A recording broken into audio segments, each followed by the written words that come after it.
메이저리그 최강 9번 타자 김혜성 소속 팀인 다저스의 내셔널리그 지구 라이벌과의 첫 번째 만남에서 로버츠 감독의 부름을 받았습니다. LA 다저스와 샌디에이고 파드리스와의 1차전. 다저스가 1위이긴 하지만 단 한 경기 차로 박빙 상황입니다. 김혜성은 팀의 희망이 될 수 있을까요? 김혜성은 현재 메이저리그 3개월 차인데도 타율이 0.400으로 전체 1위이며 OPS는 1.029로 메이저리그 전체 2위의 성적을 기록하고 있습니다. 최근 5경기에서는 무려 타율이 5할입니다. 표본 오차가 적다는 게 유일한 흥미 요소입니다. 그는 27경기에 출전했고 58타석에 올랐습니다. 아직 로버츠 감독은 김혜성의 가치를 주전으로 인정하고 있지 않죠. 다저스 네이션은 9일 경기가 끝난 뒤 유튜브 방송에서 왜 데이브 로버츠 감독은 김혜성이 뛰는 것을 싫어하는 것일까? 라며 김혜성의 기용 방법에 대해 의문을 가졌고 미겔 로하스가 빠질 때만 많이 뛰는 것 같다. 김혜성은 확실히 더 많은 출전 시간이 필요하다. 김혜성은 좌완 투수를 상대해 봐야 한다. 라면서 김혜성에게 더 많은 기회를 줘야 한다는 의견이었습니다. 다저스 다이제스트. 또한 중견수로 김혜성은 출전 시간이 많지 않았음에도 불구하고 꽤나 안정적인 모습을 보여줬다.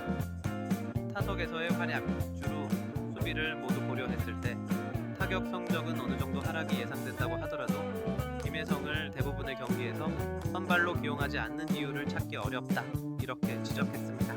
로버츠 감독도 이를 인지하고 있는지 김혜성은 올 시즌 처음으로 3경기 연속 선발 출전하는 기회를 얻게 되었는데요. 김혜성에게 맡겨진 건 중견수와 9번 타자였습니다. 그리고 미국인 아버지와 한국인 어머니 사이에서 태어난 토미 현수 에드먼이 8번 타자가 되면서 월드 베이스볼 클래식이 열리게 되면 한국 대표로 1, 2번 타자로 나서게 될 선수들이 메이저리그 최강팀에서 나란히 선발 출전한 상황입니다. 최강 타선을 상대해야 하는 샌디에이고 투수는 에이스 다르비슈 유였습니다. 주무기가 커브이고 패스트볼은 152km 정도를 던지는 우투수였습니다.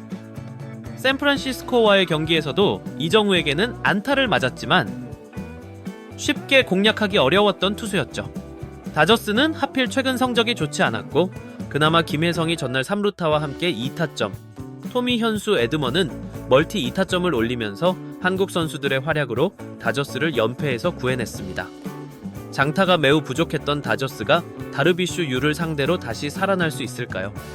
다저스는 언제 부진했냐는 듯 오타니부터 시작해서 연속 장타가 터지면서 무려 7명이 타석에 들어왔고 2점을 낸 것이 아쉬울 정도로 다르비슈 유를 힘들게 만들어버렸습니다. 2회 김혜성까지 돌아올 뻔했죠. 하지만 샌디에이고도 만만치 않았습니다.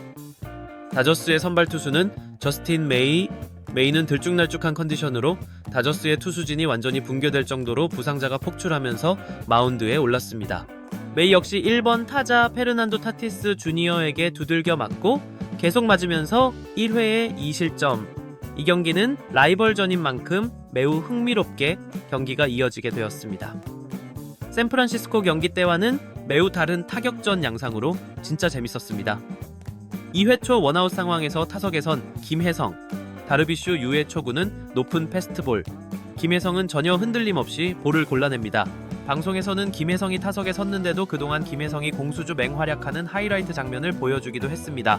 다르비슈 유의 2구. 다시 한번 선택한 몸쪽 패스트볼. 이건 김혜성에게 찬스였습니다. 패스트볼에 강점이 있는 데다가 몸쪽으로 왔을 때 매우 강한 타구를 만드는 김혜성. 아쉽게도 157km로 파울을 만듭니다. 다른 팀이라면 웬만해선 상위 타선에 있어야 할 선수기 때문에 다르비슈 유도 경기할 수밖에 없는 상황. 다르비슈 유는 이제 주무기인 커브를 2번 연속 선택하지만 제구가 되지 않으면서 김혜성은 1볼 3스트라이크로 유리하게 끌고 갔습니다. 다르비슈 유는 5구째 한복판으로 패스트볼을 선택했지만 김혜성은 존을 벗어난 공을 적극적으로 타격하면서 뜬 공으로 첫 타석을 마무리하게 됩니다. 경기는 역전에 역전을 거듭하면서 정말 흥미로운 전개가 되었습니다. 샌디에이고가 2회에 먼저 1점을 냈지만 3회 다저스가 3점을 뽑아내버리고 승기를 잡은 줄 알았는데 곧바로 샌디에이고 말로에서 싹쓸이 3타점 3루타를 쳐버리면서 다시 또 역전까지 만들어냈습니다. 4회까지 양팀 스코어는 5대6 상황. 5회 초 다저스가 방역을 해야 했습니다. 샌디에이고의 다르비슈 유가 5실점을 했지만 4회를 무실점으로 막았고 안정감을 찾을 기미가 보였는데 오히려 교체를 해버리면서 이 스코어를 지키겠다는 전략으로 나왔습니다. 첫 번째 불펜 투수는 일본 좌완 투수 이마나가 쇼타. 평균 자책점이 3점대 초반으로 준수했습니다. 첫 타자부터 잘 마무리를 시켜야 하는 만큼 좌투수를 내보냈지만 맥스 먼시는 이마나가 공략에 성공하면서 중전 안타로 출루를 했습니다. 이어진 타자들이 아웃이 되었고 5회 투아웃 주자 2루 상황이 되었는데 이때가 진짜 가장 긴장되는 순간이기도 했습니다.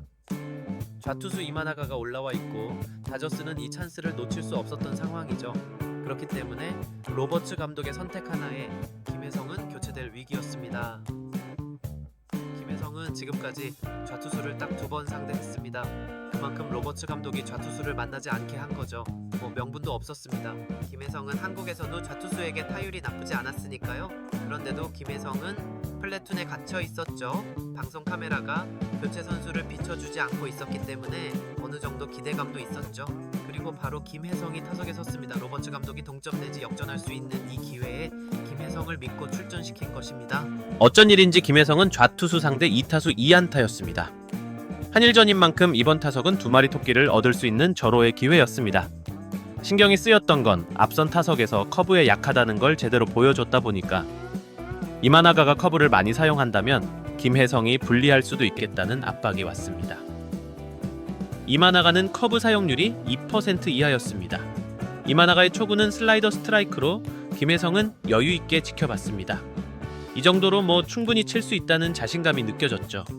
그리고 2구째 이마나가는 또다시 슬라이더를 선택했고 몸쪽으로 던졌는데 김혜성이 제대로 끌어당겨서 1루간 페어로 총알타구를 만들어내면서 1타점 2루타를 완성했습니다. 팀의 귀중한 동점 승부의 균형을 다시 맞춰놨습니다.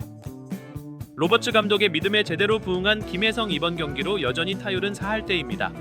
오타니가 힘없이 물러나면서 동점으로만 만족해야 했습니다. 김혜성은 3타수 1안타, 타율 4할 1푼, OPS는 1.028까지 오른 상황입니다. 이 경기가 다저스가 이기기만을 바라는 건 애매했습니다.